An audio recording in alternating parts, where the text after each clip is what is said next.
이명영 배창상 대통령은 대한민국 20대 대통령이 될 추미애 후보님의 연설을 들어보도록 하겠습니다. 네, 이렇게 이른 아침 와주셔서 정말 감사합니다. 너무 뜨겁네요.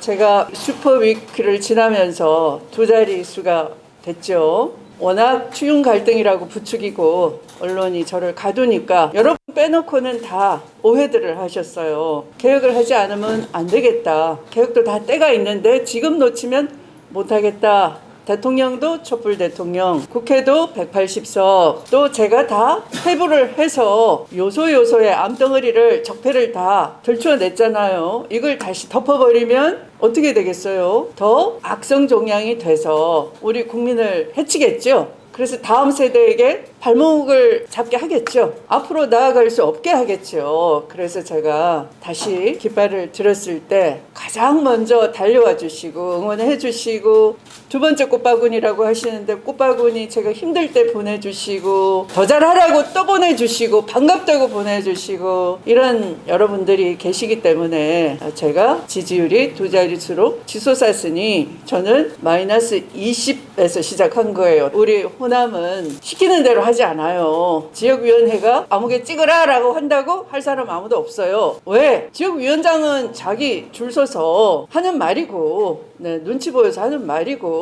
우리 호남은 항상 우리나라의 방향 어디로 가야 될지 정확하게 알고 계시고 판단을 그렇게 하시고 그렇게 선택을 하셨어요. 호남의 선택에 따라서 이 민주당이 걸어왔고 이 민주당이 시대과제를 해결할 수 있는 힘과 지혜를 얻었던 거예요. 이번에도 그렇게 해주실 거죠? 네.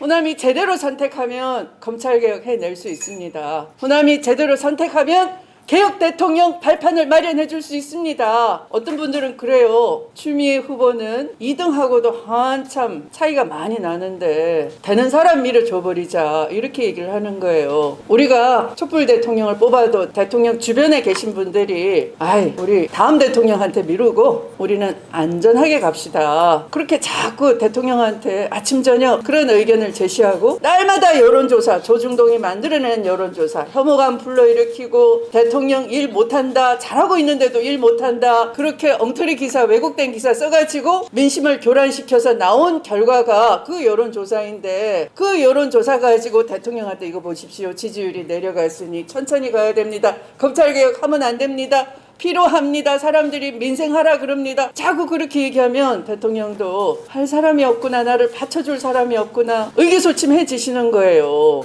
저도 힘들었잖아요. 앞서서 헤쳐나가는 게 힘들었던 게 아니라 성문을 열기 직전에, 장수인데 성문을 열기 딱 직전에 거기 딱 서 있는데 후방에서 지원을 안 해주고 추윤 갈등 때문에 우리 재보궐선거 준비하는데 지장이 있습니다. 이슈를 바꿔야 됩니다. 장관을 뉴스에 안 나오게 해야 됩니다. 그래서 장관 해임하고 교체하는 게 좋습니다. 이렇게 되니까 장관 혼자서 고집 부려서 그렇다라고 사람들이 오해를 하는 거잖아요. 안 그래도 추윤 갈등으로 검찰개혁의 본질이 전달이 안 됐는데, 이 암덩어리 같은 검찰 적폐가 제대로 전달이 안 됐는데 당에서도 뒷받침을 안 해주니까 어떻게 돼요? 추미애 혼자서 고집 부려서 그렇다라고 하니까 법원에 가서도 좋은 결과가 안 나왔던 거죠. 다시 직무복귀를 하니까 어떻게 됐어요? 판사 사찰 문건, 총장이 직무복귀 하니까 위세 자랑하니까 다 쫄아가지고 수사도 제대로 못했던 거예요. 그 컴퓨터를 쥐고 앉아있던 손준성이 이제 보니까 윤석열 사단으로서 뭐 했어요? 총선거 앞두고 고발장 야당한테 건네고 선거 개입한 거잖아요. 그게 국기문란 아닙니까? 검찰과 언론과 야당이 합세해가지고 민심을 교란시키고 촛불 정부 힘 빼고 우리 총선에 참패했으면 어떻게 됐을까요? 다 엉망진창이 됐겠죠. 여러분들이 또다시 촛불광장에 나갔어야 됐겠죠. 그것이 민생의 폐단이 되겠죠. 그래서 개혁과 민생은 동전의 양면처럼 개혁하지 않으면 민생으로 나아갈 수가 없는 거예요. 늘 발목을 잡고 기득권 카르텔을 해체하지 못하도록 방상훈 회장 일가가 부동산이 얼마나 있다고요? 2조잖아. 그러니까 상상이나 할 수 있습니까? 땅은 부동산 가격이 오를수록 2조가 20조가 되는 날 멀지 않았겠죠. 10년 만에 집 3채 있는 상위 1%가 집 7채 가졌다는 거예요. 이렇게 소수가 땅 가지고 있는데 그 중에서도 언론 적폐 총대장이 더 많이 갖고 있으니까 우리 사회 개혁하라고 하겠어요? 저항을 하는 거지? 우리 정부가 하는 일을 다 못하는 것처럼 구박하면서 민심을 교란시켜서 그렇게 회방을 놓는 거죠. 그러니까 검찰개혁, 언론개혁 해야 돼요? 말아야 돼요? 당연히 해야지요. 누가 할 수 있어요? 다 개혁하겠다고 하는데 믿을 수 있어요? 못 믿어요. 개혁 싫어해. 왜 싫어해요? 파견 지연에 얽혀있고 인심 쓰고 싶고 말만 개혁한다. 국민을 속이는 것이지 실제로 안 해요. 그래서 진짜 개혁할 대통령, 나라의 미래를 제가 하나하나 짚어내잖아요. 양극화 불평등 해소하기 위해서 지대 개혁해야 된다. 우리가 통일해버리면 그런 약점 안 잡히잖아요. 평화체제 구축하면 우리 그런 약점을 안 잡혀도 되잖아요. 신세대 평화론을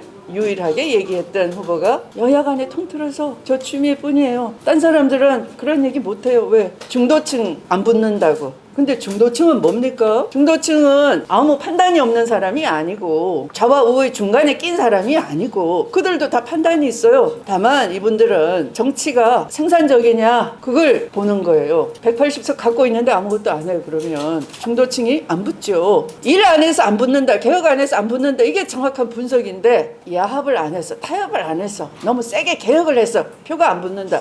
개혁한 게 뭐가 있는데 도대체 왜 필요해요? 개혁해서 필요하다 그러면 제가 먼저 달려가서 어깨 주물러주고 할 거잖아요. 그래서 지지층을 두텁게 하기 위해서도 중도층을 붙잡기 위해서도 대선에 승리하기 위해서도 어떻게 해야 됩니까? 다음 대통령 잘 뽑아야 되겠죠? 자, 미에로 하비바 한번 외치겠습니다. 미에로!